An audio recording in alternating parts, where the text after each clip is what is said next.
जय श्री कृष्णा। सभी का स्वागत है दोस्तों मेरी भगवत गीता में। और ये मेरी भगवत गीता है, यह आपकी भगवत गीता है, यह हमारी भगवत गीता है। और यह एक प्रयास है श्रीमद् भगवत गीता को आज के संदर्भ में आपके सामने पेश करने का। तो मैं राजेश्वर आप सभी का तहे दिल से स्वागत करता हूं इस वंडरफुल जर्नी में, जहां पे हम तीसरे अध्याय में आज हम आगे देखेंगे। तो क्या कोई मुझे बता सकता है पिछले अध्याय में हमने क्या सीखा था? छोटा सा ग्लिम्स। एक बहुत ही बढ़िया शुरुआत हुई थी। जायसी चेत कर्मन से मता बुद्धिर जनार्दन तत्किम कर्मणि घोरे माम नियोजयसि केशव। तो अर्जुन ने एक सवाल के साथ इस अध्याय की शुरुआत की थी कि हे केशव, हे जनार्दन, अगर तुम ज्ञान को, बुद्धि को कर्म से श्रेष्ठ मानते हो तो मुझे इस घोर कर्म में क्यों डाल रहे हो? क्यों मुझे कह रहे हो कि अपने ही प्रियजनों का वध करे, उनके साथ युद्ध करे? ऐसा क्यों बता रहे हो? मुझसे ये पाप क्यों करवा रहे हो केशव, जनार्दन? तो यहाँ पे शुरुआत होती है कि भगवान ने अर्जुन को आगे वाली भगवत गीता सुनानी शुरू कर दी, है ना। तो अर्जुन ने ये भी कहा कि आपके ये मिश्रित वाक्य से मैं मोहग्रस्त हो गया हूँ, कंफ्यूज हो गया हूँ। कृपया मुझे गाइड करे, कृपया मुझे बताए कि मेरे लिए क्या श्रेयस्कर है, मैं किस तरीके से आगे बढ़ सकता हूँ। ये उन्होंने सवाल किया। यस, तो आगे बढ़ते हैं। अब यहाँ पे देखिए, मैं बताना चाहूंगा भगवत गीता अध्याय 3 के पहले 10 श्लोक में भगवान ने कर्म की भूमिका को प्रस्तुत किया है हमारे सामने। कर्म क्या होते हैं? ओके। कई सारे लोग कहते हैं ना कि जो होगा देखा जाएगा, भगवान की इच्छा से सब कुछ होगा, है ना। तो मराठी में बोलते दे रे हरी पलंगावरी, है ना। भगवान की इच्छा होगी, मेरे भाग्य में होगा तो अपने आप आ जाएगा, है ना। ऐसे कुछ लोग बोलते हैं। तो उसका जवाब यहाँ पे मिलता है भगवत गीता का गलत सार भगवत गीता का कई सारे लोग मार्केट में भेज देते हैं भ्रम फैलाने के लिए। जो भी होगा अच्छा होगा, जो भी हुआ अच्छा के लिए हुआ, जो भी होने वाला अच्छे के लिए होगा, सब कुछ नसीब पे निर्भर है। ऐसा कुछ नहीं है। भगवान ने कर्मयोग क्यों पहले आया है, ध्यान से सुनिए। पहला अध्याय अर्जुन विषाद योग, जहां पे अर्जुन ने अपने मन की व्यथा भगवान के सामने रखी। अध्याय दूसरा गीता का सार, भगवान ने शॉर्टकट में बता दिया आपके लिए क्या आने वाला है सामने, है ना। फिर अब तीसरा अध्याय क्या आ गया? कर्म योग। ऐसा क्यों नहीं हुआ कि भक्ति योग पहले आ गया, ध्यान योग पहले आ गया, विभूति योग पहले आ गया? क्यों नहीं हुआ? पहले कर्म योग क्यों आया? क्योंकि भगवान यहाँ पे स्पष्ट करते हैं अध्याय 30 में, अध्याय 3 में भगवान एकदम स्पष्ट करते हैं कि जीवन में, मनुष्य के जीवन में कर्म का क्या महत्व है। जैसे जैसे हम इस अध्याय में आगे बढ़ेंगे भगवान ये बताते हैं सभी जो जीव श्रेणियां हैं उनमें मनुष्य एक ऐसा भाग्यशाली जीव है जिसके पास अपने कर्मों के चुनाव की बुद्धि है। तो बाकी सभी जीवों को, ध्यान से सुन लीजिएगा, बाकी सभी जीवों को भगवान ने, मान लो सॉफ्टवेयर की भाषा में ऐसे बताएंगे कि बाकी सब जीवों को भगवान ने ऐसा मोबाइल बना के भेजा कि जिसमें बाद में कोई ऐप डाउनलोड भी नहीं किया जा सकता और डिलीट भी नहीं किया जा सकता। Are you getting my point? तो बंदर है तो बंदर की जिंदगी जिएगा, मान लो कोई खरगोश है तो खरगोश की जिंदगी जिएगा, शेर है तो शेर की जिंदगी जिएगा, है या ना। इकलौता इंसान ऐसा है जिसको स्मार्टफोन जैसा बना के भेजा भगवान ने। जो चाहे सॉफ्टवेयर डिलीट करो, जो चाहे सॉफ्टवेयर अपडेट करो। तो ऐसे बोलते हैं ना, अरे उसको देखा क्या भीगी बल्ली की तरह रहती थी, अभी तो शेरनी बन गई, शेरनी। आया ना, सुने ऐसे डायलॉग आपने? शो ऑफ हैंड्स अगर आपने सुने हैं तो। यस, हाथ दिखा सकते हो आप। थैंक यू, जय श्री कृष्णा। बहुत अच्छा रिस्पॉन्स है आपका। Yes, wonderful, appreciate. तो यही होता है, ध्यान से सुनिए दोस्तों। एक व्यक्ति जिसका कॉन्फिडेंस लेवल बहुत कम था वो हाईली कॉन्फिडेंट बन सकता है प्रोग्राम री इंस्टॉल करके, हाँ या ना, नया प्रोग्राम डाल के। एक व्यक्ति जो किसी कारणवश दुख से नीचे बैठ गया था, जैसे अर्जुन बैठा था, वही उठ के 11 अक्षौनी सेना को पराजित कर देता है ना, पांडवों की जीत का कारण बन जाता है वही रोता हुआ Arjun. Are you getting my point? Programme बदलो, लाइफ बदलेगी, है ना। तो कई बार, ध्यान से सुनिए, मैं एक छोटा मोटा मोटिवेशनल स्पीकर हूँ, लाइफ कोच हूँ। भगवत गीता सुनाने के साथ साथ पेट पाने के लिए वो भी कार्य करता हूँ। तो वहां पे मैं लोगों को बताता हूँ आदतें बदलो, जीवन बदलेगा। आदतें बदलो, है ना। जैसे मोटिवेशनल स्पीकर कैसे करते हैं, जिद है तो इतिहास रच देंगे वगैरह वगैरह, तो ऐसी कुछ बातें करते रहता हूँ मैं उधर उस वाले पार्ट में। बट यहाँ पे क्या है पता है आपको? ध्यान से सुनना मेरी बात। भगवान ने कहा कि मनुष्य को बुद्धि दी है और मनुष्य को बुद्धि दी है तो बुद्धि दी है तो उसका यूज करने का लाइसेंस भी मनुष्य को दे दिया भगवान ने। आई होप आप मेरी बात को समझ पा रहे हो। एंड इसीलिए भगवत गीता के इस पार्ट में, ध्यान से सुनना, इसीलिए भगवत गीता के इस पार्ट में यानी शुरुआत में ही भगवान ने कर्मयोग पे बात की है। और अभी अध्याय 3, 4, 5, इन तीनों अध्याय में भगवान कर्म और कर्म की गहनता पे हमें गाइडेंस देंगे। अब ध्यान से सुनिए, मैं कोई आपको गीता सुनाने नहीं आया, है ना। मैं तो आपको ये बताने आया हूं कि इन श्लोकों के माध्यम से, जय श्री कृष्णा, सभी का स्वागत है। कई सारे लोग अभी जुड़ गए हमारे साथ, और तो स्वागत है आपका। तो मैं इस अध्याय के माध्यम से आपको सिर्फ इतना शेयर करने वाला हूं कि आपके पास चुनाव क्या है, आपके पास क्या चुनाव है। यस, तो फिर से एक बार आगे बढ़ते हैं भगवत गीता में। अध्याय 3 श्लोक 3 जो मैंने पिछली बार भी पढ़ा था, मैं फिर से एक बार पढ़ता हूं आपके लिए, ताकि थोड़ा बेस बने, जो नए लोग जुड़े हैं उनको भी थोड़ा रेफरेंस लगे। तो लोकेन अस्मिन् द्विविधा निष्ठा पूरा प्रोक्त मया घन ज्ञान योगेन संख्या नाम कर्म योगेन योगी नाम।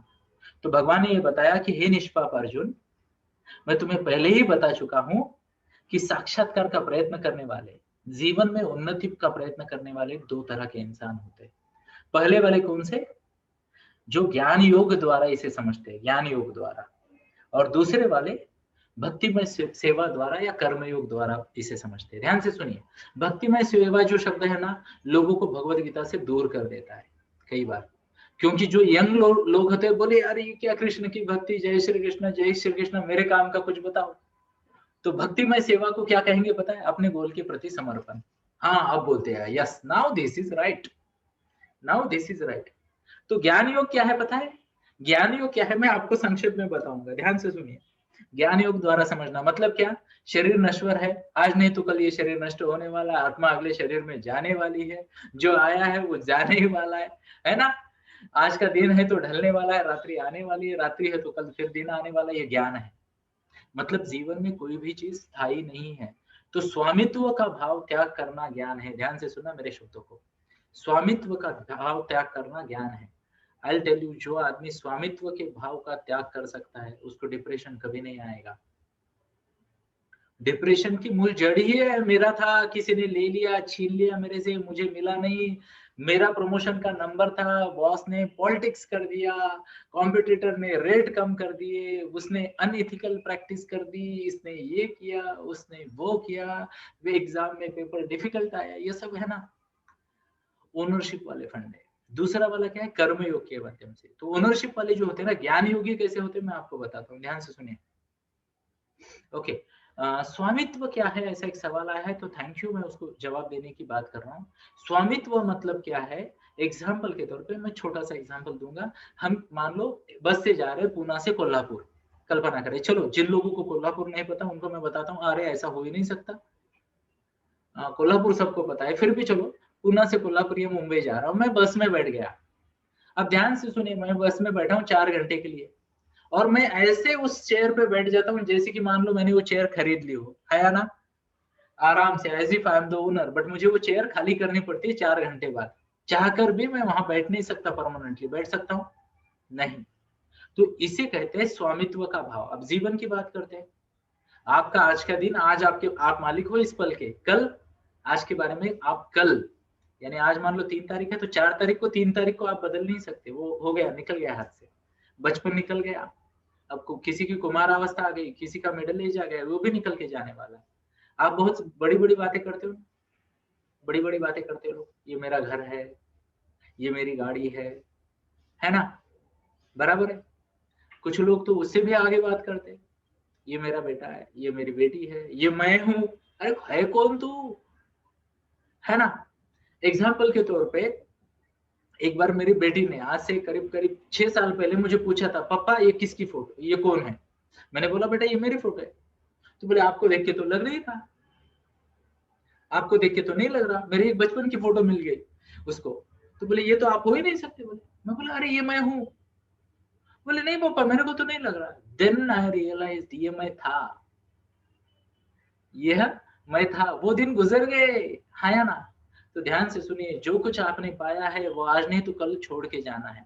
तो आसक्ति का भाव न रखना, स्वामित्व का भाव न रखना, इसके एवज में, इसके ऑप्शन में यह भाव रखना कि ये जो कुछ भी संपत्ति है, ये जो कुछ भी अधिकार है जो मेरे पास आए हैं, मैं इसका टेम्पररी रखवालदार हूं। मान लो ये मेरा घर है ना, तो ये घर ऐसा है कि कई लोगों का सपना है कि ऐसा घर हो, तो ये घर मेरा नहीं है, ये घर में मैं कुछ साल तक रहूंगा, ऑलरेडी 15 साल से रह रहा हूँ, हो सकता है और 15 20 30 40 50 100 साल रहूं, बट किसी न किसी दिन तो ये खाली करना है, हाँ या ना? ओके, तो इसका मैं टेम्पररी मालिक हूं। ध्यान से सुनना, टेम्पररी मालिक, चाहे जो भी हो। हिटलर जर्मनी का टेम्पररी मालिक था, हाँ या ना? अलग अलग देशों के, जगहों के जो भी महाराजा राजे हो गए, वो सिंहासन के टेम्पररी मालिक थे। तो मालिक ना बने, मालिक ना बने, चौकीदार बने। अब ध्यान से सुनिए, इसका राजकारण के साथ कोई संबंध नहीं, चौकीदार वर्ड को पॉलिटिक्स से ना जोड़े, एग्जाम्पल दिया। आप उसके केयर टेकर हो, ऐसा मैंने कहा है, कहना है। What's the word? Care taker. तो स्वामित्व का भाव मतलब ओनरशिप के भाव नहीं रखना है, केयर टेकर का भाव रखना, ये भगवान ने बताया। यस, तो आगे बढ़ते हैं। भगवान ने ये बताया आगे, थैंक यू। यस, आगे देखते हैं भगवान ने क्या बताया अध्याय 3 के श्लोक 4 में। न कर्म नाम अनारंभात, न कर्म नाम अनारंभात नैष्कर्म्यम पुरुष अश्नुते, न च संन्यासनात एव सिद्धिम समाधि गच्छति। तो यहाँ पे भगवान ने एक बहुत ही बढ़िया बात बताई है। अगले 3-4 श्लोक में ना मैं आपको मैं बताता हूँ, लाइफ के ना प्रैक्टिकल गाइडेंस मिलने वाला है यहाँ पे, एकदम प्रैक्टिकल गाइडेंस। तो भगवान ने क्या बताया, न तो कर्म से विमुख होके कर्म फल से छुटकारा पाया जा सकता है, और न ही केवल संन्यास द्वारा सिद्धि की प्राप्ति हो सकती है। ध्यान से सुनिए, संन्यास से भी सिद्धि प्राप्त नहीं होगी, अकेले संन्यास से, और ना ही जिसे कहते हैं कर्म का त्याग करने से सिद्धि की प्राप्ति होगी। आगे वाला श्लोक पढ़ते हैं, फिर दोनों को एक साथ समझने का प्रयास करते हैं, है ना। नहीं कश्चित क्षण क्षणमपि, नहीं कश्चित क्षणम अपि जातु तिष्ठत कर्म कृत, कार्यते ह्यवश कर्म सर्वः प्रकृतिर जय गुणे। तो ध्यान से सुनिए इस शब्दों को, मैं जरा पहले तो मीनिंग बताऊंगा, बाद में इसका डिस्क्रिप्शन दूंगा। प्रत्येक व्यक्ति अपने प्रकृति के अर्जित गुणों के अनुसार विवश होकर कर्म करना पड़ता है। प्रत्येक जीव को गुणों के अनुसार विवश होकर कर्म करना पड़ता है। अंत में कोई भी एक क्षण भर के लिए भी बिना कर्म किए रह नहीं सकता। तो ये दो श्लोक पे थोड़ी बात करते हैं। तो पहले भगवान ने क्या कहा, केवल संन्यास से या कर्म का त्याग करने से, दोनों से, है ना, काम करने से मना करने से भी आपको सिद्धि की प्राप्ति नहीं होगी, गोल अचीवमेंट नहीं होगी। दूसरी बात, संन्यास लेने से भी वो नहीं होने वाला। ध्यान से सुनिए, इससे भी नहीं, उससे भी नहीं। तो भगवान यहाँ पे क्या कहता थे, यानी क्षण भर के लिए भी कोई इंसान, ध्यान से सुनना मेरी बात को, क्षण भर के लिए भी कोई भी इंसान बिना कार्य किए रह नहीं सकता। एग्जाम्पल, आप अगर किसी को पूछते क्या कर रहे हो, वो बोलता है कुछ नहीं कर रहा, तो आप पूछो, उसको पूछो कुछ नहीं कर रहे मतलब क्या कर रहे, बोले यार कुछ नहीं कर रहा। कुछ तो कर रहा होगा, कुछ नहीं कर रहा मतलब, हाँ तुमसे बात कर रहा हूँ। अच्छा, मेरे से बात करने से पहले क्या कर रहा था, बोले कुछ नहीं कर रहा। अरे कुछ नहीं कर रहा था, ठीक से, हाँ मैं बैठा था, बोले यहाँ पे, तो सिर्फ बैठा था या और कुछ कर रहा था? हाँ मैं कुछ सोच रहा था। अच्छा, मैं विश्राम कर रहा था, मैं सांसें ले रहा था, मैं आराम कर रहा था। Are you getting my point?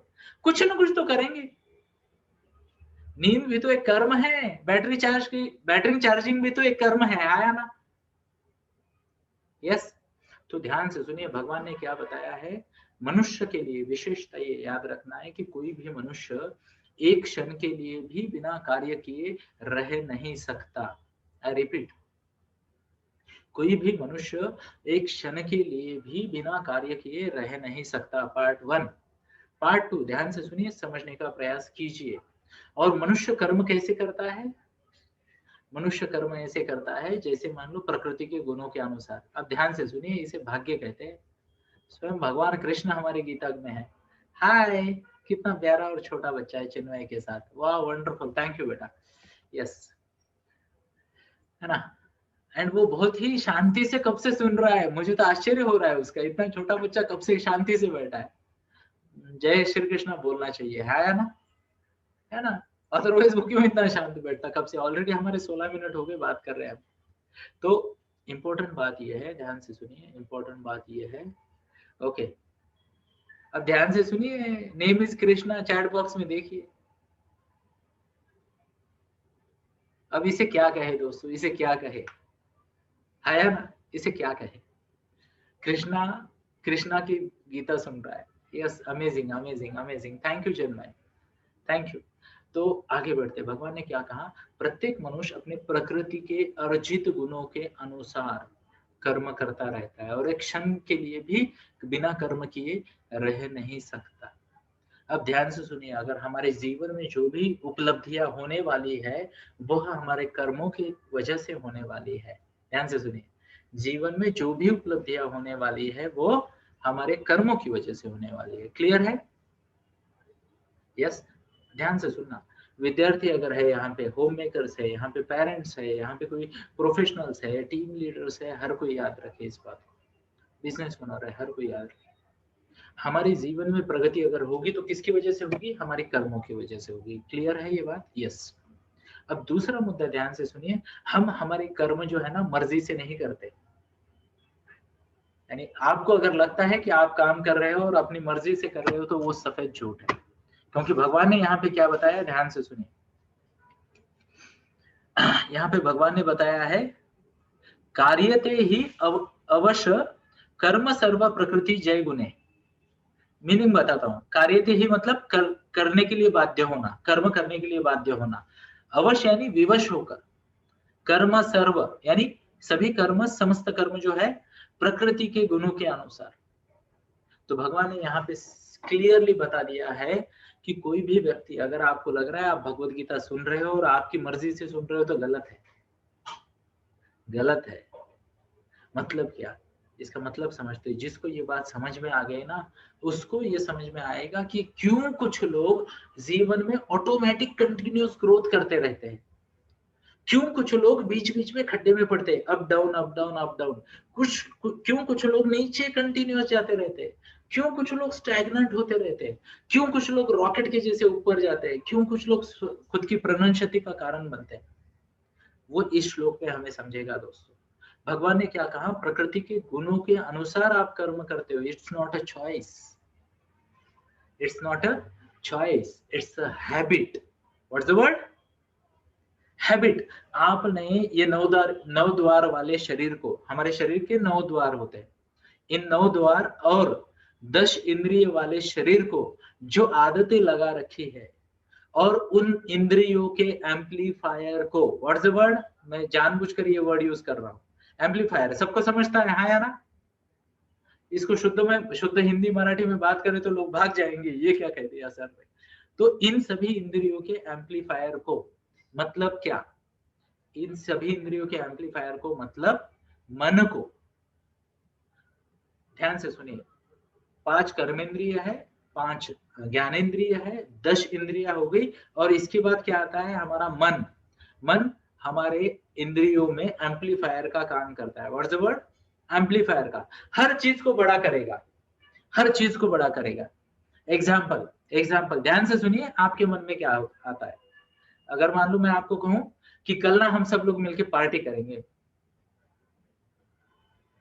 अब ध्यान से सुनिए, शब्द सुना पार्टी, अब अगला वाला सुनिए, कल ना एक अमेजिंग मस्त पार्टी करेंगे। अब ध्यान से सुनिए, मन उसको ना अमेजिंग शब्द को अपना अपना रूप देने लगता है, दे रहा है कि अभी इसी वक्त हाथ दिखाए अगर दे रहा है तो, है ना, अमेजिंग वर्ड कर दिया तो, है ना, यस, मन ने उसको रूप दे दिया। अब अगर मैं आपको बोलूं कि कल सुबह सुबह ना एक बोरिंग सी पार्टी है, बट हम सबको जाके ना अटेंड करना पड़ेगा, एक बोरिंग सी पार्टी, बट हम में से किसी को ऑप्शन नहीं, हमें जाके वहां 2 घंटा बैठना पड़ेगा, बोर होना पड़ेगा। अब ध्यान से सुनिए, हो सकता है वहां पे भी भगवत गीता सुनाई जाए, बट और जो आपको बता रहा है वो सोच रहा होगा कि यार भगवत गीता क्या सुननी है हमने, तो वो सोच रहा होगा बोरिंग है, बट शब्द सुनते ही हमारा मन उस शब्द को बड़ा करता है ना। अच्छी और बुरी चीज दोनों को मन बड़ा करता है, दोनों को मन बड़ा करता है ना। तो अगर जैसे मान लो किसी ने आपको बोला भगवत गीता सुननी, तो आप एक्साइटेड हो जाओगे, सुपर एक्साइटेड हो जाओगे। Are you getting my point?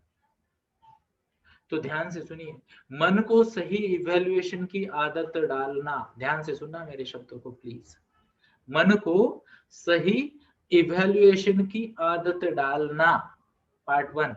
और इंद्रियों को संयम की आदत डालना, point 2। Are you getting my point? Show of hands अगर आप कर रहे हो तो। इंद्रियों को संयम की आदत डालना मतलब क्या? इंद्रियों का फोकस बार बार बार बार बार बार हर बार किस पे होना चाहिए? अपने रूटीन कार्य करने पे। तो इसको ना मैं सिंपल शब्दों में अगर समझाना चाहूं तो क्या आप सुनना चाहोगे सिंपल वर्ड्स में? इसकी सिंपल वर्ड ये है कि जो आपके लिए जरूरी है, ध्यान से सुनना मेरी बात को, जो आपके लिए जरूरी है, जो आपके लिए इंपॉर्टेंट है, उसकी ऑटोमेटिक हैबिट बना लो। मैंने क्या कहा? जो चीज जरूरी है उसकी ऑटोमेटिक हैबिट बना लो। एग्जाम्पल, शाम को 6 बजे कुछ अच्छे प्रवचन होने चाहिए, मेरा रूल है। तो रोज शाम को 6 बजे मैं आके कुछ ना कुछ भाषण देता हूँ। हाँ या ना? Show of hands. यस। तो यहाँ पे हमारे साथ डॉक्टर सरिता जुड़ी है एंड जय Shri Krishna doctor ma'am. And हमें ना बहुत अच्छा लगा, in fact I am feeling proud कि आपका ये प्यारा सा छोटा सा बच्चा कृष्णा की टेक केयर कर रहा है घर में बैठ के। तो डॉक्टर साहब का बेटा ये रहा आपकी स्क्रीन पे, ये चिन्मय बड़ा वाला येलो टी शर्ट वाला, and he is taking care of Krishna.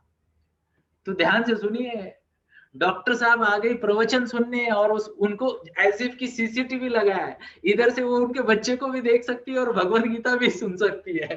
प्रभु की लीला न्यारी है। हाँ तो मैं लाइव देख रहा हूँ and amazing, proud of you Chinmay बेटा, प्राउड ऑफ यू। यस। तो मैं लेट मी कम बैक कि क्या हो बात कर रहा था मैं। तो कर्म की बात जब आती है, कर्मों के चुनाव, ध्यान से सुनिए, कर्मों के चुनाव जो है, कर्मों के चुनाव जो है वह हमारे हाथ में नहीं होते। हम कर्म नहीं चुन सकते। ध्यान से सुनना, कोई इंसान कर्म नहीं चुन सकता, नहीं चुन सकते हम कर्म। तो हम क्या चुन सकते हैं? वो कर्मों के लिए अप्रोप्रिएट एबिलिटीज एंड हैबिट्स चुन सकते हैं। Are you getting my point? Example, आपने आपकी मन की प्रोग्रामिंग की कि भगवत गीता मेरे लिए इंपॉर्टेंट है। एग्जाम्पल, मैं छोटा सा एग्जाम्पल दे रहा हूँ। वो प्रोग्राम आपको 6 बजे यहाँ के लेके आता है हर गुरुवार को। हाँ या ना? अगर आपके मन का प्रोग्राम बिगड़ गया कि यार भगवत गीता अभी नहीं सुनेंगे, 20 साल बाद सुनेंगे, ऐसा प्रोग्राम बन गया ना, तो आप यहाँ नहीं आओगे 20 साल तक। Are you getting my point? तो कर्म हो जाते हैं, शब्दों को ध्यान से सुनिए, कर्म हो जाते हैं किससे? हमारे इंद्रियों की ट्रेनिंग से। और इंद्रियों की ट्रेनिंग को मैं शब्द यूज करूंगा आदतों से। What's the word? हैबिट से। हमने जो भी हैबिट लगा रखी है खुद को, वह हैबिट डिसाइड करती है कि हम किस प्रकार का कर्म करेंगे। हाँ या ना? यस। अब ध्यान से सुनिए, ये जो मैंने पूछा ना हाँ या ना, क्योंकि मैं एक ट्रेनर हूँ, कोच हूँ, तो भगवत गीता में ऐसे हाँ या ना पूछते नहीं है प्रवचनकार ना, बट मेरे को आदत लग गई है। मैं बच्चों को कोशिश करता हूँ, तो मैं बोलता हूँ बच्चा लोग यस और यस, हाँ या ना बोलो, एंजॉइंग, मजा आ रहा है ना? तो वो आदत पड़ गई। अभी प्रवचन में भी मैं मेरे देखो, जो ओरिजिनलिटी है छुपा नहीं सकता कोई। हाँ या ना? फिर से आ गया हाँ या ना?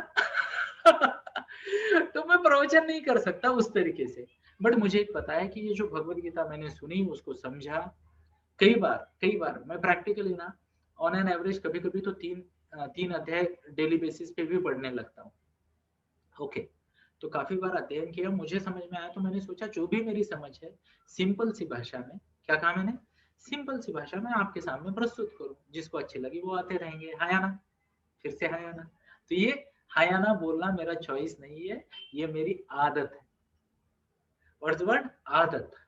तो आदतें सुधारेंगे तो कर्म सुधरेंगे, कर्म सुधरेंगे तो जीवन सुधरेगा। यहां तक ठीक है? यस। अब भगवान ना कर्म के बारे में और कुछ कहते हैं, उसको समझने का प्रयास करते हैं। जय श्री कृष्ण।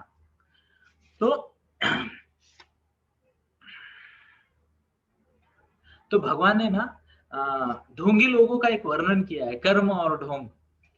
ध्यान से सुनिए, अब हम में से कई सारे लोग बचपन में तो ढोंग ये कर चुके हैं, अभी भी करते हैं।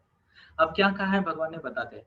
अध्याय 3 श्लोक 6, यहाँ भगवान कहते हैं कर्मेंद्रियानि संयम्य, कर्मेंद्रियानि संयम्य य आसते मनसा स्मरण इंद्रियार्थ विमूढ़ात्मा मिथ्याचार उच्यते। जय श्री कृष्ण। तो यहाँ भगवान ने कहा जो कर्मेंद्रियों को वश में तो करता है, किंतु मन इंद्रियों विषयों में चिंतन करता रहता है, वह निश्चित रूप से स्वयं को धोखा देता रहता है। उसे मिथ्याचारी यानी झूठा कहना चाहिए। तो झूठा कौन है, उसकी व्याख्या की गई है। ऐसा व्यक्ति जो इंद्रियों का नियंत्रण कर रहा है, ध्यान से सुनिए, इंद्रियों का नियंत्रण कर रहा है बट मन में इंद्रिय तृप्ति की लालसा है, उससे बड़ा ढोंगी कोई नहीं है, ऐसा भगवान कहते हैं। वह इंसान खुद को चीट कर रहा है। अब आप सोचोगे ये बड़े बड़े लफ्ज है, इससे तो हम कंफ्यूज हो सकते हैं, है ना। इंद्रियों का संयमन किया, फिर इंद्रिय तृप्ति की इच्छा की, ये क्या होता है। छोटा सा एग्जांपल आपके सामने, किसी ने ना, वो अमिताभ बच्चन ने कैडबरी का बॉक्स लाके रखा। अब आपको आपके डाइटिशियन ने बोला है कि बेटा वजन बढ़ रहा है, चॉकलेट मत खाना, सामने चॉकलेट है अमिताभ बच्चन वाला, कुछ मीठा हो जाए, है ना। अब चॉकलेट नहीं खाना है, ध्यान से सुनिए, रात को 10 बजे आपने वो चॉकलेट मान लो फ्रिज में रख दिया या फ्रिज के ऊपर रख दिया, जो आपकी मर्जी है, रख दिया। चॉकलेट कहाँ, फ्रिज के ऊपर। आप सोने चले गए बेडरूम में, आपकी मन में इच्छा है खाने की और आपने खाना नहीं डिसाइड कर लिया, तो इसे कहते हैं इंद्रियों का संयम। तो अच्छा है ना, गुड कंट्रोल है ना। बट सोते वक्त ना वो चॉकलेट एक्चुअली फ्रिज के ऊपर नहीं है, आपके दिमाग के ऊपर है ना। तो इसे कहते हैं, इसे क्या कहते हैं, इंद्रियों का संयमन भी करना और मन से इंद्रियों के प्रति आसक्त रहना। अब इसे खुद को फंसाने वाला क्यों कहा गया है, पता चल रहा है आपको। मैं बताना चाहूंगा, भगवान इसे मिथ्याचारी कहते हैं। क्या कहते हैं, मिथ्याचारी कहते हैं, मतलब झूठा आचरण करने वाला, खुद को चीट करने वाला। ध्यान से सुनिए, कई बार, अब ये भगवत गीता की वाणी नहीं है, कृपया मुझे क्षमा करें, मैंने मेरे गुरुजी से ये बात सीखी थी। ओके, उन्होंने कहीं से सीखी होगी, मैं आपको बताता हूँ। मेरे गुरुजी कहते, अगर मान लो आपको किसी चीज की आसक्ति हो और फिर भी आप फोर्सफुली कंट्रोल कर रहे हो, ध्यान से सुनिए, फोर्सफुली कंट्रोल अगर कर रहे हो तो इट इज बेटर कि आसक्ति को पूर्ण किया जाए और अगले कार्य में पूर्ण मन लगाया जाए। एग्जाम्पल, मान लो चॉकलेट अगर आपको या तो खाना है, ओके, खाने की इच्छा है पर खा नहीं रहे, ये वाला फैक्टर तकलीफ देगा। तो इच्छा का त्याग जब तक नहीं होता है तब तक अपने मन की दृढ़ता बढ़ाए। पर इमेजिन करें कि वो चॉकलेट, मान लो छोटे बच्चे का एग्जांपल लेते हैं, कृष्ण का एग्जांपल लेंगे, नहीं कृष्ण छोटा है, तो चिन्मय का एग्जांपल लेंगे। मान लो चिन्मय है, प्यारा सा बच्चा, ओके, वैसे वो काफी आत्मसंयमी है, बट मान लेते उसका एग्जांपल लिया, 7-8 साल का बच्चा है, चॉकलेट दिख रहा है, अब उसको स्टडी को बिठा दिया, क्या वो स्टडी कर पाएगा? अगर मन में चॉकलेट खाने की इच्छा है तो। Are you getting my point? तो भगवान ये कहते हैं कि अगर मन किसी चीज में आसक्त हो और फिर भी आप वो आसक्ति को रोके रख रहे हो, तो आप खुद को चीट कर रहे हो, खुद को फंसा रहे हो। शो ऑफ हैंड्स, अगर आप समझ पा रहे हो मेरी बात को, तो ये बहुत बहुत बहुत जरूरी है कि मन को, खुद को ना फंसाए। हाँ, धीरे धीरे धीरे धीरे आप मन का निग्रह बढ़ाए, ताकि आपकी, ये देखो, आपने रोका भी और आपकी इच्छा भी नहीं हुई।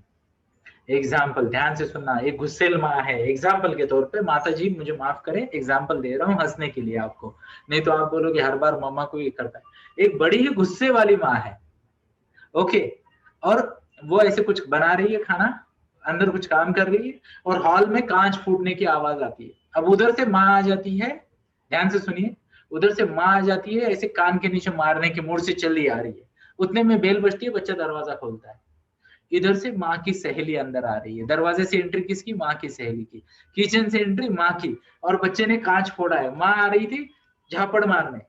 अब उसने कांच देखा, उसके मन में गुस्सा, और सहेली के सामने वो बोल रही, बेटा ये कांच कैसे टूटा, थोड़ा संभल के रहना चाहिए बेटा। अब मन में सोच रहे, एक बार इसको जाने दो, सहेली को तुमको ऐसा पीटूंगी। है ना। तो इसे भगवान ने ढोंग का रूप दिया है। अब ढोंग की वजह से क्या होता है पता है, जब आदमी ढोंग करता है, मिथ्याचारी होता है, 1 मिनट दीजिए,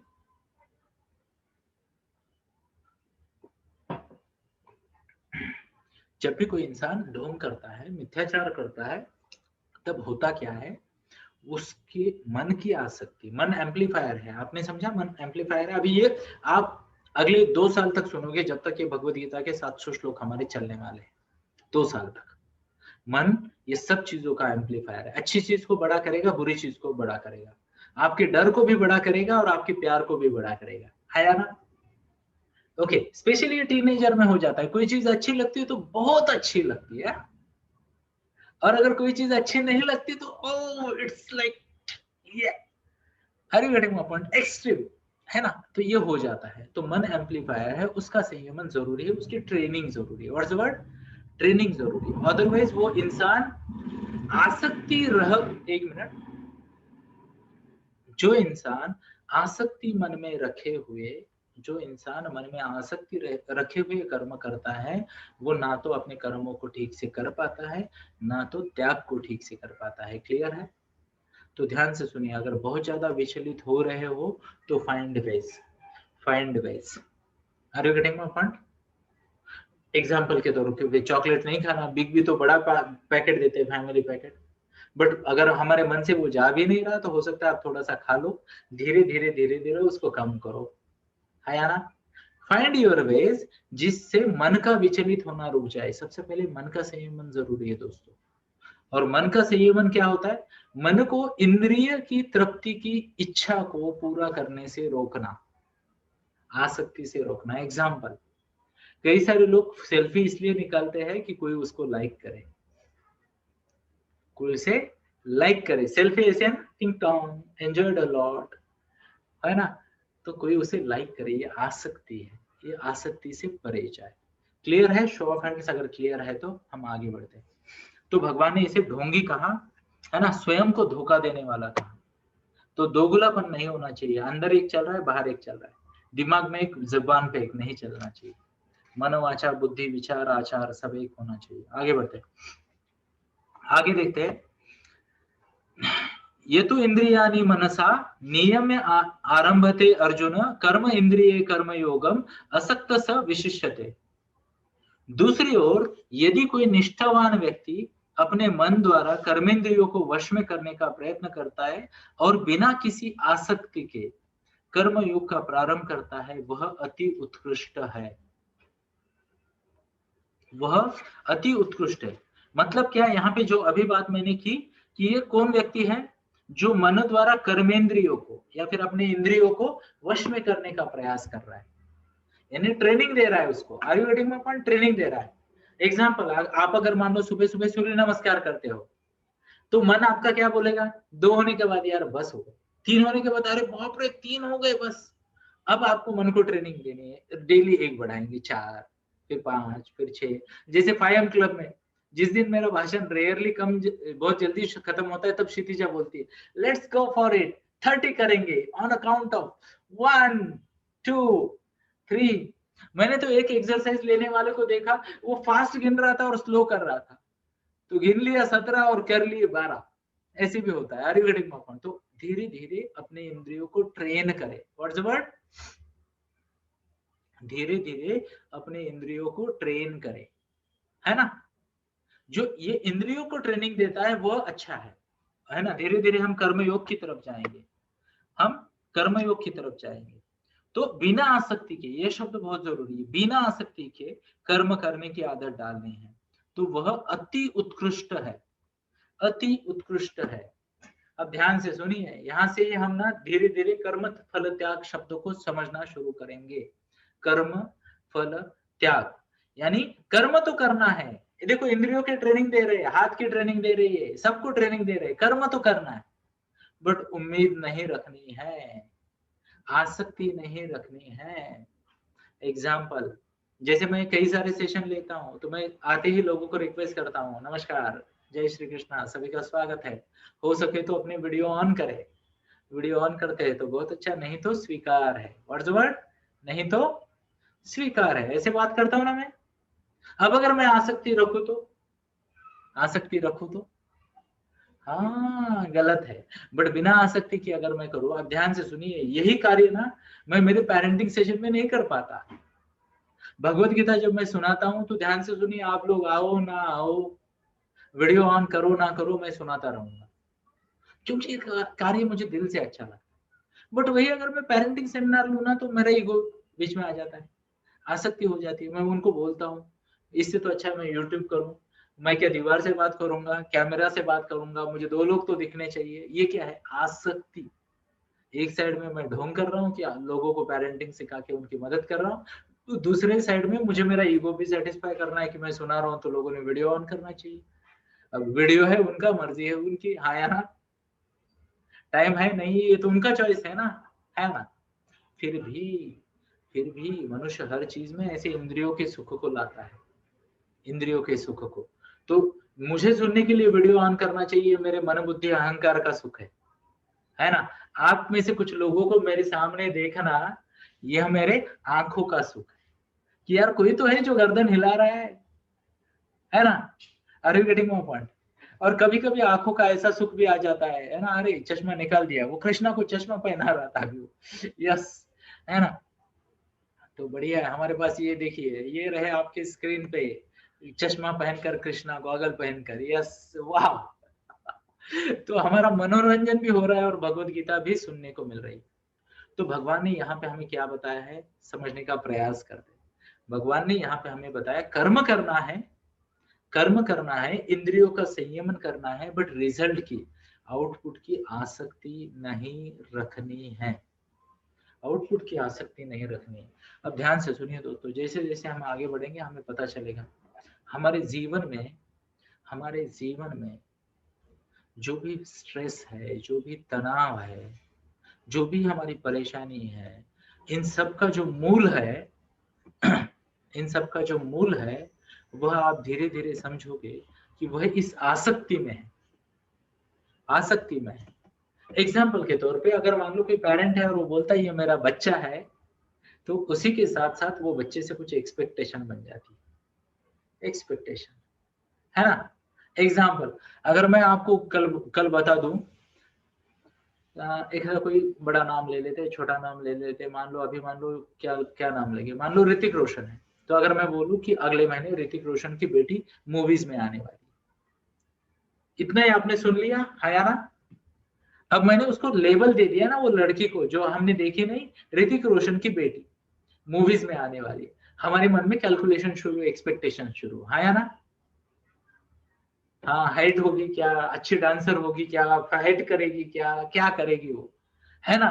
तो कई सारे लोगों ने शक्ति कपूर की बेटी को देखा और सरप्राइज हो गए श्रद्धा कपूर को देख के, बोले यार ये तो ऐसे ऐसे एक्टिंग करता था, ये हीरोइन कहाँ से बन गई इस विलन की बच्ची।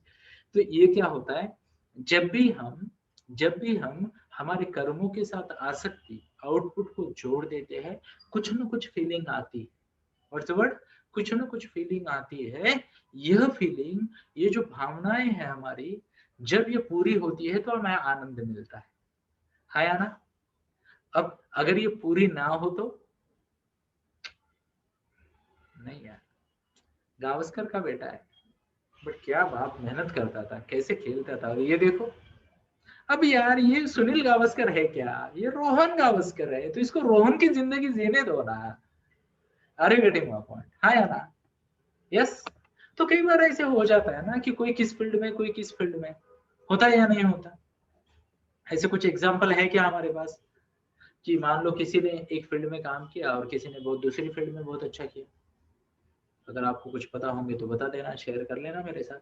बट ऐसे कई सारे एग्जाम्पल हो सकते हैं, ऐसे कई सारे एग्जाम्पल हो सकते हैं कि बाप ने एक फील्ड में बहुत अच्छा किया, बाप ने एक फील्ड में, एग्जाम्पल के तौर पे प्रकाश पदुकोण, तो प्रकाश पदुकोण ने नेशनल खेला बैडमिंटन में, है ना।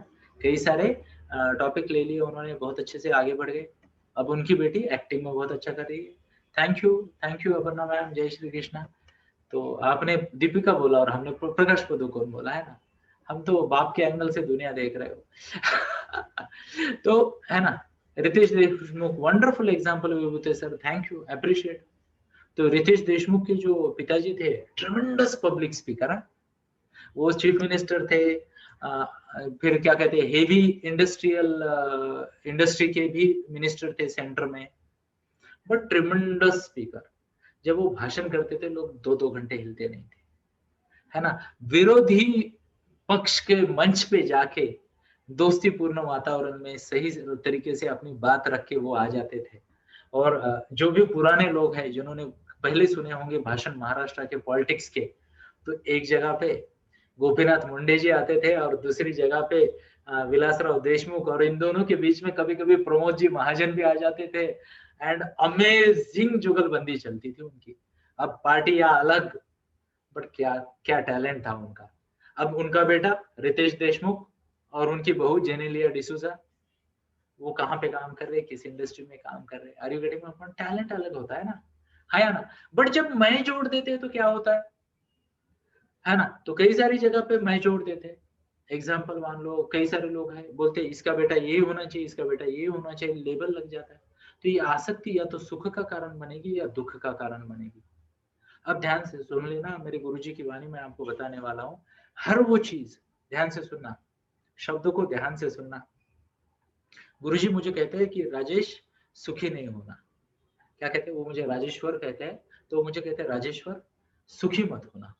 मैं बोलता हूँ सर सुखी नहीं होना गुरुजी, ये क्या बात हुई। बोले कंफ्यूज क्यों कर रहे हो मेरे को, हम तो सुख के पीछे पड़े, सुख के पीछे पड़े, बोले सुखी नहीं होना। हर वो चीज ध्यान से सुनना, गुरुजी की वाणी, ये भगवत गीता नहीं है, गुरुजी की वाणी है, बट भगवत गीता का सार भी यही है। हर वो चीज जो आपको सुखी कर सकती है, हर वो चीज जो आपको सुखी कर सकती है, और पॉज लेंगे, आगे वाला नहीं बताएंगे। दो चार शब्द लिख दीजिए जो आपको सुख का आभास देते हैं। लिख दीजिए, कोई भी, वो व्यक्ति हो सकती है, वस्तु हो सकती है, जो आपको सुख की फीलिंग दे सकते हैं। कुछ टाइप करे तो मैं आपको लाइव एग्जांपल दूंगा इसका। टाइप करे क्या है जो आपको सुख की अनुभूति करवाता है। कुछ टाइप करना चाहोगे? कौन सी चीज है जो आपको सुख कर देती है ना। सुख की अनुभूति देने वाले कुछ शब्द लिखिए, अगर आप लिख सकते हो तो। ओके, तो किसी ने यहाँ पे टाइप किया कि मूवीज, मूवी अगर आपको सुख दे सकती है, या फिर फेम।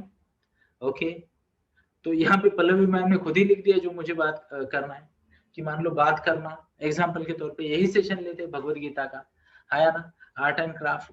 अब ये जो भी कुछ चीज है ना जो आपको सुख देती है, ध्यान से सुनना, वह आपको दुख देने का दम रखती है, दुख देने का दम रखती है। एग्जाम्पल, एग्जाम्पल, है ना। मान लो कोई अक्षय कुमार का बड़ा फैन है, अक्षय कुमार की मूवीज मिस ही नहीं करता, और वो अक्षय कुमार की एक मूवी देखने लग गया, कोई फ्लॉप मूवी, और अंदर जाके उसको ऐसा लगा कहाँ से आ गया मैं 2 घंटे के लिए इधर। हाँ या ना, are you getting my point? तो जो मूवी आपको सुख बनाती थी, एंजॉय करवा देती, किसी दिन कुछ प्लस माइनस हो गया, आपके पसंद का नहीं आया, वो आपको दुख दे सकती है। मान लो फेम है, फेम है, ध्यान से सुनिए। तो अगर कोई फेमस है तो नाम हुआ तो बहुत अच्छा है, तो ज्यादा लोग जानते हैं, है या ना। अब ध्यान से सुनिए, जब आपको ज्यादा लोग जानते हैं ना, तो आपके जीवन में थोड़ा सा भी प्लस और माइनस हो गया तो वो भी ज्यादा लोग जानते हैं, है या ना। तो आपका फेम ही आपके दुख का कारण आगे चल के बन सकता है। एग्जाम्पल, अभी अभी किसी व्यक्ति की चर्चा चल रही है, पूरे महाराष्ट्र में सुसाइड कर ली, है ना। पिछले साल तक तो उनको पब्लिक का आइडल प्रमोट करते थे, अभी वही फेम उनके नेगेटिव न्यूज को आगे बढ़ा रही है। Are you getting my point? Show of hands. Because वो फेमस है, वो उनका गलत चीजें भी बहुत जल्दी दूर तक पहुंच जाती है, गलत या फिर उनको जो फेमस नहीं करनी वो वाली। मान लो चिन्मय ने लिखा है यहाँ पे कि आर्ट एंड क्राफ्ट से मुझे खुशी मिलती है। जब आप आर्ट एंड क्राफ्ट बनाते हो, आपको बहुत अच्छा लगता है, और कोई आके कोई अचानक आ जाता है और बोलता है ये किसने बनाया है यार, थोड़ा सा ढंग से तो बना लेते, दिल टूट जाता है उसी आर्ट एंड क्राफ्ट की वजह से, हाँ या ना। या फिर मान लो कृष्णा ने उसको तोड़ दिया खेलते खेलते, ओ मैंने इतनी मेहनत से बनाया था। Are you getting my point? चलो आगे देखते। मेडिटेशन। अब मेडिटेशन आपके सुख का कारण अगर है, मैं ध्यान से सुनिए, ध्यान से सुनिए। अगर जो 5M क्लब के मेंबर है ना, वो जानते हैं मेरे दुख को। मैं कम से कम 6-7 दिन से क्षितिजा मैम को बता रहा हूँ कुछ स्पीकर का प्रबंध करे, मुझे मौन करना है। तो मेडिटेशन मैं नहीं कर पा रहा हूँ, इसलिए मैं दुखी हूँ, है ना। क्षितिजा मैम हाथ दिखाए, मैं उनको रोज रिक्वेस्ट करता हूँ कि यार कम से कम 5 दिन के लिए मुझे मौन करने दो, मेडिटेशन करने दो, बट मैं नहीं कर पा रहा। Are you getting my point? तो जो चीज आपको सुख देती है, वो आपको दुख देने की ताकत रखती है ना। ओबीडियंट चिल्ड्रन, ध्यान से सुनिए, बच्चा सुनता है तो बहुत अच्छा लगता है, सबके सामने तालियां बजा देते हैं, और फिर किसी एक दिन आवाज देते हैं बेटा,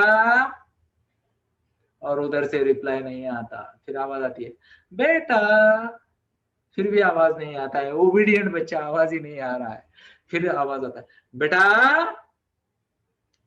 फिर भी रिप्लाई नहीं। अब आपको पता चला कि बेटा मोबाइल में अटका पड़ा है। फिर हो गया ओबीडिएंट बच्चे का गुस्सा। जिस दिन वो नहीं मानेगा, है ना, अरे वेटिंग माय पॉइंट, जिस दिन वो नहीं मानेगा, है ना, उस दिन। अब ध्यान से सुनिए बच्चे की प्रगति। मैं यहाँ पे एक रियल लाइफ एग्जांपल देना चाहूंगा दोस्तों, 1 मिनट देना मुझे। तो एक रियल लाइफ एग्जांपल देना चाहूंगा और 1 मिनट का समय दीजिएगा। ओके, एक मदद चाहिए। कोई मुझे ये बता सकता है कि फेसबुक में ना मैंने एक आर्टिकल लिखा था, वर्ड द वर्ड उसे सेव किया था। तो क्या ऑप्शन हो सकते हैं, किसी को पता है क्या? फेसबुक में हम जब कोई आर्टिकल लिख के सेव करते हैं तो किसी को पता है क्या? अगर है तो कृपया कमेंट करें। ओके, तो मैं आपको बताना चाहूंगा कि वो क्या था। सुनना चाहोगे? Show of hands. अब ध्यान से सुनिए।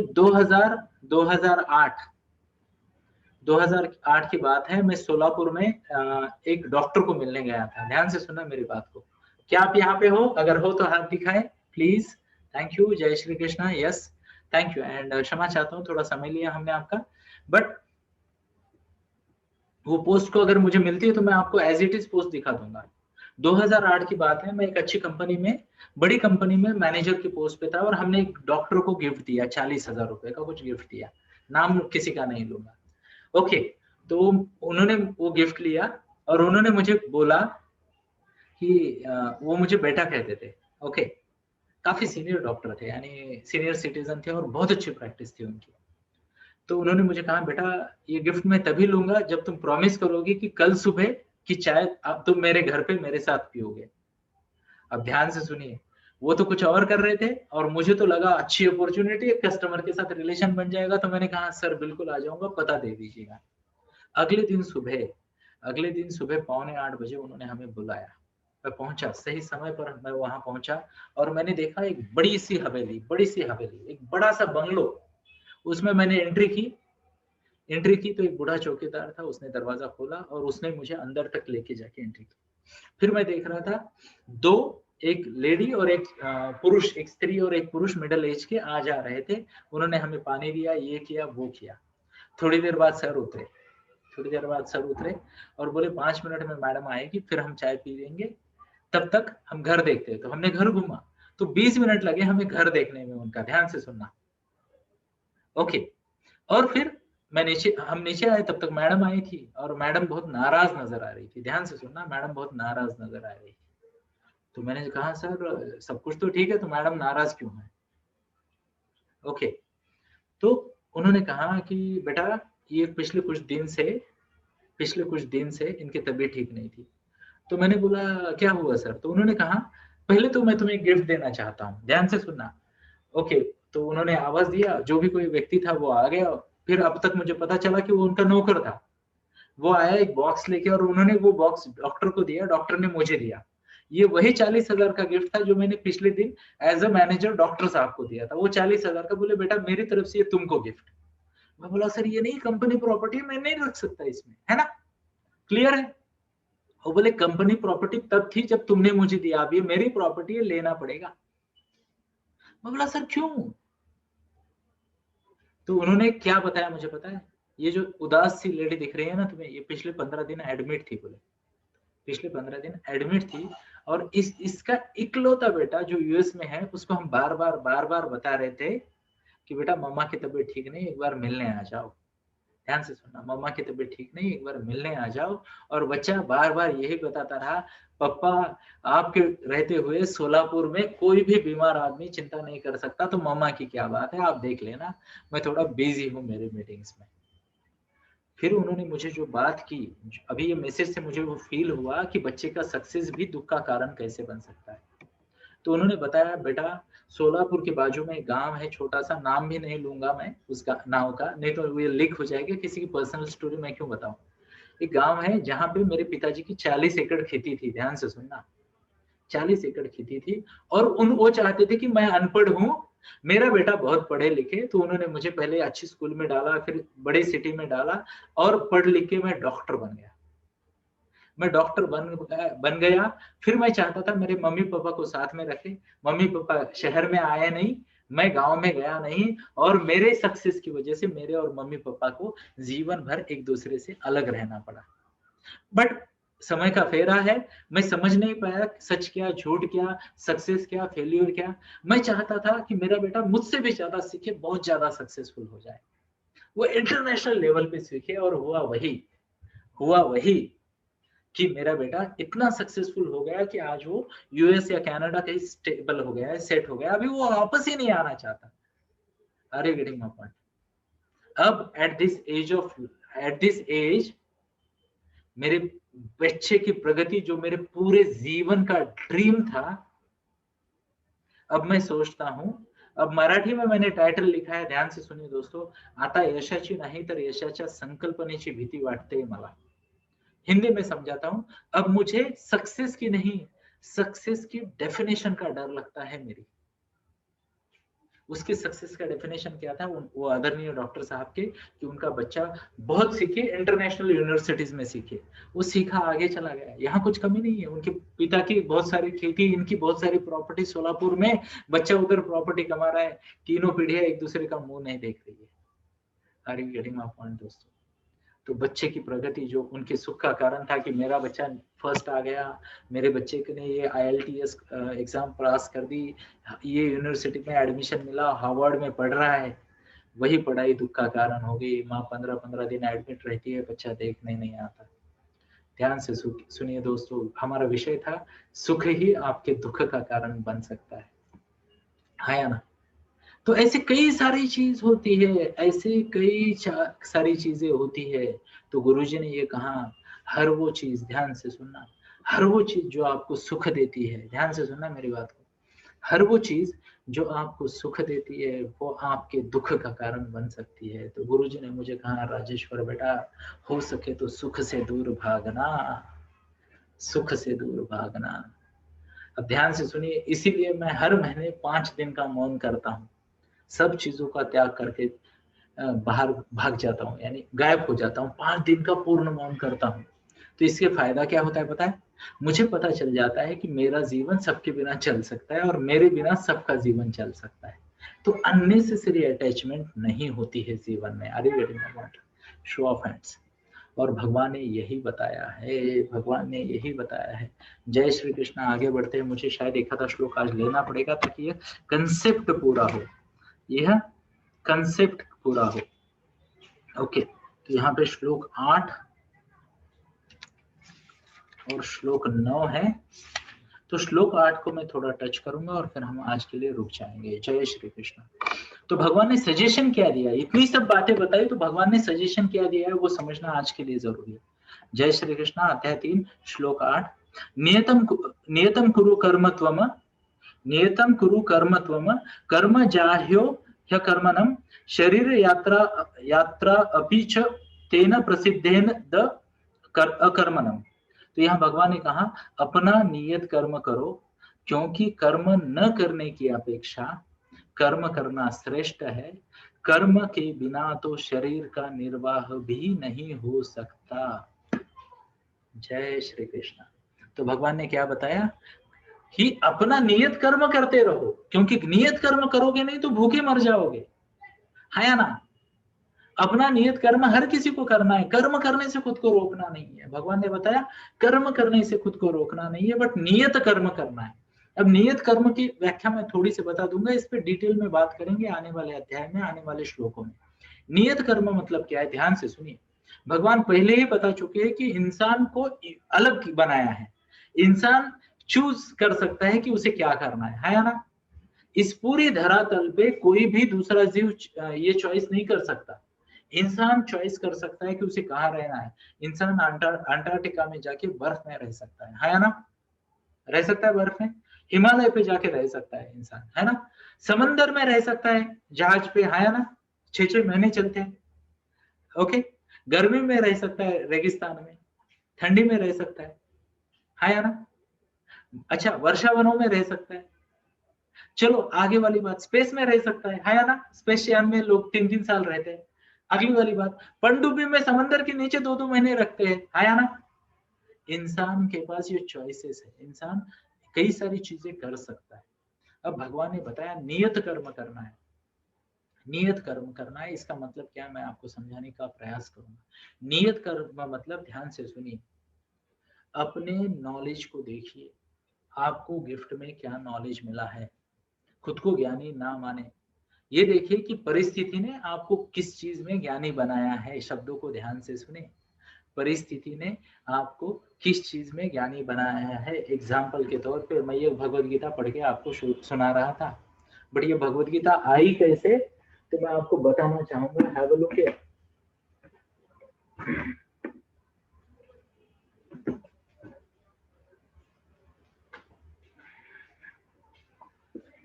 मुझे मेरे गुरुजी ने ये भगवत गीता गिफ्ट दी और मैं इसे जब पढ़ने लगा, ये वो एक ही है, कोई ज्यादा भेद नहीं है इसमें, है ना। तो आज मुझे ज्ञान जो भी मिला है पढ़ने से सुनने से मिला है या ना। बट मेरे भाग्य में था। ध्यान से सुनिए, अभी मैं बार बार दिखाता हूँ, ये मेरे पास इतनी सारी भगवत गीता की आवृत्ति है अलग अलग, है ना। अब इनको मैं पढ़ते रहता हूँ, बट ये ज्ञान मेरा नहीं है। मेरे मेरे जीवन में ऐसे कुछ क्षण आए, ऐसी कुछ परिस्थिति आई, ऐसी कुछ मेरी मनस्थिति बन गई जिसकी वजह से ये ज्ञान मुझे मिल पाया, है ना। तो मेरी पात्रता जो बनी है वो मेरी मनस्थिति और परिस्थिति के कारण बनी है। What's the word? मनस्थिति और परिस्थिति के कारण मेरी एक पात्रता बनी है ना। Show of hands. तो नियत कर्म क्या होते हैं पता है? आपकी पात्रता के अनुसार। अब इसमें स्किल भी हो सकता है और नॉलेज भी हो सकता है ना। स्किल और नॉलेज दोनों के माध्यम से, ध्यान से सुनिए, भगवान ने क्या बताया? परित्राणाय साधूनाम, बोला ना, विनाशाय च दुष्कृताम। ओके, तो धर्म संस्थापनार्थाय संभवामि युगे युगे। तो भगवान ने यही बताया कि अच्छाई की बढ़ोतरी करने के लिए, बुराई का नाश करने के लिए और धर्म की संस्थापना के लिए मैं बार बार आता हूँ, है ना। और भगवान श्री कृष्ण का जो जन्म था, ये उनका आखिरी पूर्ण अवतार था। What's the word? आखिरी पूर्ण अवतार। इस अवतार में भगवान ने पहले जैसा कार्य नहीं किया। ध्यान से सुनना मेरी बात को। पहले अवतारों में भगवान ने क्या किया, मैं आपको बताना चाहूंगा। पहले अवतार में भगवान ने क्या किया, जरा समझने का प्रयास करते। पहले अवतार में तो मान लो पहला अवतार क्या था, कोई भी देखिए, मत्स्य अवतार था, है ना। तो मत्स्य अवतार में भगवान स्वयं मछली बने और दुनिया को बचा लिया, है ना। उसके बाद मान लो कौन सा वाला अवतार था, अगर मान लो कि वराह अवतार था, तो भगवान स्वयं आए और उन्होंने पृथ्वी को फिर से बचा लिया, पानी के अंदर से निकाल दिया, आया ना। इसके बाद नरसिंह अवतार आया, तो भगवान स्वयं नरसिंह अवतार में प्रकट हुए। ध्यान से सुन लेना मेरी बात को। और उन्होंने हिरण्यकश्यप का नाश किया। इसके बाद मान लो परशुराम अवतार आया, तो भगवान, हाँ, कुर्मा अवतार आया। तो कुर्मा अवतार जो था, अभी ध्यान से सुनिए, ये जो कुर्मा अवतार था ना, वहां पे उन्होंने खुद अपनी पीठ पे वो मेरु पर्वत को उठा लिया ताकि समुद्र मंथन हो जाए, है ना। उसके बाद कौन सा अवतार आया? ध्यान से सुनिए, उसके बाद परशुराम जी आए। तो परशुराम जी का भी क्या हुआ? फिर वामन अवतार आया, है ना। वामन अवतार, परशुराम अवतार, फिर राम अवतार। तो मान लो वामन अवतार में क्या था, तो उन्होंने खुद बलि को पाताल तक पहुंचाया, है ना। परशुराम अवतार में उन्होंने क्या किया, तो उन्होंने खुद क्षत्रियों का, अहंकारी क्षत्रियों का नाश किया। राम अवतार आया, राम अवतार में राम, उन्होंने क्या किया, ध्यान से सुनना, उन्होंने रावण को खुद मारा। कृष्ण अवतार में उन्होंने क्या किया, वो सारथी बने, वो सारथी बने, उन्होंने एक नर श्रेष्ठ को चुना। ध्यान से सुनना दोस्तों, ये मैं आपकी बात कर रहा, अर्जुन की नहीं, आपकी बात कर रहा हूँ।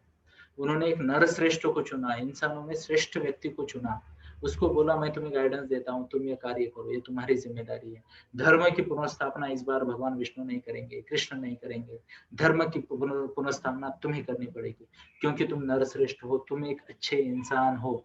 नरश्रेष्ठ मतलब पुरुष स्त्री ना लगाए, स्त्री हो पुरुष हो, अगर तुम में क्वालिटी है, अगर तुम में स्किल है, तो तुम धर्म की संस्थापना फिर से कर सकते हो, तुम दुनिया का भला कर सकते हो। जिस कार्य के लिए भगवान आते हैं बार बार, वो कार्य इस बार पार्थ करेगा। तो पार्थ को तो बता दिया। अब भगवान ये कहते हैं अभी पार्थ यानी कौन, ऐसा हाथ दिखाइए, मैं हूं पार्थ, कहिए, ऐसे कहिए, मैं हूं पार्थ। अब मुझे कोई जिम्मेदारी दी गई है तो उसको निभाना पड़ेगा, है ना। अब यहाँ से आगे हम भगवत गीता ऐसे ही सुनेंगे, खुद को पार्थ मानकर। अब भगवान ने क्या बताया, इस पार्थ को तो मैंने सुना दिया कौन्तेय को, बाकी लोगों को कौन सुनाएगा। तो उन्होंने, ध्यान से सुनिए, द्वारिका सोने की थी, डुबा दी। यादव वंश था जो कि भगवान कृष्ण के वंशज कहला के अहंकार हो जाता, वंश का नाश कर दिया। पीछे केवल भगवत गीता छोड़ के गए, आपने मैंने सुनने के लिए, ताकि हमें मार्गदर्शन मिले। जो भी इंसान, ध्यान से सुनिए, भगवत गीता को हाथ में रखता है, समझ लेना ये भगवत गीता नहीं है, भगवान श्री कृष्ण आपके सारथी बन रहे हैं। भगवान श्री कृष्ण आपके साथ ही बन रहे। जय श्री कृष्णा कीजिए, भगवान की वाणी सुनिए और जीवन में आगे बढ़िए। तो कर्म, नियत कर्म की बात कर रहा था मैं। नियत कर्म मतलब क्या, ध्यान से सुनना मेरी बात को। उससे पहले मैं थोड़ी इंटरेस्टिंग बात बताऊं। डार्विन की इवोल्यूशन की थ्योरी पता है आपको? उसने क्या बताया, पहले जलचर थे, बाद में एम्फीबियंस आए, उसके बाद एनिमल्स आए, और फिर धीरे धीरे वो थोड़े बुद्धिवंत बन गए, फिर और ज्यादा बुद्धिवंत बन गए, और फिर होमोसेपियन जैसे हम एडवांस बन गए। अब ध्यान से देखिए सीक्वेंस, पहले क्या थे, जलचर थे, मत्स्य अवतार, उसके बाद एम्फीबियंस आए, कुर्मा अवतार, उसके बाद पृथ्वी वाले आ गए, शुकर अवतार, वराह अवतार, है ना। उसके बाद कम बुद्धि वाले बोने बोने इंसान आ गए, वामन जी। उसके बाद ऐसा नहीं, उसके बाद आ गए आधा इंसान आधा जानवर, यानी इंसान तो है बट ब्रेन डेवलप नहीं हुआ है, नरसिंह अवतार, है या ना। फिर उसके बाद डेवलप्ड ब्रेन है पर इतनी मैच्योरिटी नहीं, इतना कंट्रोल नहीं, तो गुस्सा बहुत है, भगवान परशुराम। उसके बाद पूरी तरह से डेवलप हो गए तो भगवान राम। फिर उनको पता चला सोसाइटी में कपट हो रहा है, स्ट्रेटजी करनी पड़ेगी, तो logical Krishna. Theory of evolution लोग समझते हैं डार्विन ने लिखी, लोग समझते हैं डार्विन ने लिखी, अरे भगवत गीता को ट्रांसलेट कर गए वो तो। अब भगवत गीता पुरानी है, डार्विन आपको पता है या ना। एग्जैक्ट वही सीक्वेंस है या ना, एग्जैक्ट वही सीक्वेंस है दोस्तों। हमारे let us be proud of our Sanatan Dharma और सनातन संस्कृति, है ना। कई सारे लोग इसके बारे में कुछ करते हैं। तो मैं नियत कर्म की बात करके हम आज रुकते हैं, बट इंटरेस्टिंग लगा क्या आपको? ये थ्योरी ऑफ इवोल्यूशन अमेजिंग है। यस। तो आगे बढ़ते हैं दोस्तों। नियत कर्म मतलब क्या है, अपनी पात्रता को पहचानिए और देखिए कि दुनिया को अच्छे से सुचारू रूप से चलाने के लिए मैं क्या कर सकता हूँ। खुद को सवाल पूछिए कि what can I contribute to this world so that मैं कुछ पॉजिटिव एनर्जी इस दुनिया में भेजूं। Are you getting? पात्रता खुद की ढूंढिए और कम से कम थोड़ा बहुत समय इसके लिए देते रहिए। ध्यान से सुनिए दोस्तों, मैंने भगवान से समय मांगा था कि समाज के लिए कुछ कर पाऊं, और मुझे गिफ्ट में क्या मिला पता है दोस्तों? आज मुझे मेरा घर चलाने के लिए काम नहीं करना पड़ता दोस्तों। इसलिए सुबह 5 बजे, पौने 5 बजे 5 क्लब में भी गीता सुनाते रहता हूँ, हर जगह पे आता हूँ। जब भी पेरेंट मिले, स्टूडेंट मिले, कुछ अच्छे ज्ञान का दे सकता हूँ। और मुझे ये सोचना भी नहीं पड़ता कितने दयालु है भगवान। देखिए दोस्तों, मुझे ये सोचना भी नहीं पड़ता कि इससे मेरा बिजनेस होगा या नहीं होगा, अपने आप बिजनेस होते रहता है। हाँ, कर्म करते पड़ेंगे, है ना, सोकर बिजनेस नहीं होगा, जागना पड़ेगा, कुछ प्रमोशन करना पड़ेगा, बीच बीच में लोगों को बताना पड़ेगा, है ना। बट इम्पोर्टेंट बात क्या है, ध्यान से सुनना मेरे बात। इम्पोर्टेंट बात यह है, ध्यान से सुनना, इम्पोर्टेंट बात यह है कि हम ढूंढे हमारी पात्रता क्या है, स्पेशल एबिलिटी क्या है, स्पेशल नॉलेज क्या है, और उसके माध्यम से सोशल कंट्रीब्यूशन करे। बाकी भगवान देखता है दोस्तों। Are you getting my point दोस्तों? मन शांत, मन स्वास्थ्य के साथ, मन स्वास्थ्य के साथ, यानी मन स्वास्थ्य मन शांति के साथ प्रगति का ये सिंपल मार्ग है। नियत कर्म करना है, नित्य नियत कर्म करना है। अपनी एबिलिटी देखिए, मान लो मैं अभी स्क्रीन पे देख रहा हूँ, मैं स्क्रीन पे देख रहा हूँ, तो डॉक्टर सरिता फड़तरे मैम है। आपकी परमिशन है, मैं आपको स्पॉटलाइट कर सकता हूँ? Yes, thank you. तो मान लो डॉक्टर सरिता फड़तरे मैम है, ये समाज को अच्छी हेल्थ का योगदान दे सकती है या ना? शो ऑफ हैंड्स बाकी लोग। Yes, thank you. तो इनका नियत कर्म यही है कि इनके जीवन में जो भी लोग आएंगे वो हेल्दी रहे, है या ना। एग्जाम्पल के तौर पे मान लो, let us have one more look, मान लो सुप्रिया मैम है, करियर कंसल्टेशन करती है, गाइडेंस देती है बच्चों को, तो वो उसी को अच्छे से करे, काम खत्म। ये इनका नियत कर्म है। आगे देखते हैं, हमारे स्क्रीन पे मान लो एक पेरेंटिंग कोच है मेरे जैसी, तो चेतना मैम है, ये पेरेंट को कोच करते रहे, गाइड करते रहे, काम खत्म, थैंक यू। अरे चिन्मय, फिर से ऑन करना वीडियो, कहाँ गया? हाँ, तो मान लो हमारे स्क्रीन पे चिन्मय है, अब इसका ज्ञान ग्रहण करने का समय है, सीखने का समय है, तो ये सीखता रहे, यही इसका नियत कर्म है। विद्यार्थी है तो सीखे, है या ना, ताकि आगे चल के पात्रता बढ़े इसकी योगदान देने की। तो ये नियत कर्म करना है, यानी आपकी सामाजिक स्थिति, आपकी मनस्थिति, आपकी परिस्थिति, आपका ज्ञान, आपके स्किल, और आप लाइफ में कहाँ बैठे हो, इसके कॉम्बिनेशन से आपको कंट्रीब्यूट करना है सोसाइटी के लिए। इसी को कहते हैं नियत नित्य कर्म। और ऐसे यज्ञ में खंडन नहीं होना चाहिए। तो ये यज्ञ क्या है, इसके बारे में हम अगली बार बात करेंगे। आज के लिए मुझे लगता है 1.25 घंटा हो चुका है, 7:15 बज चुके हैं। कई सारे लोगों के कई सारे काम होते हैं, नियत कर्म होते हैं, तो कहेंगे जय श्री कृष्णा, और आज के लिए यहाँ रुकेंगे। Thank you. जय श्री कृष्ण।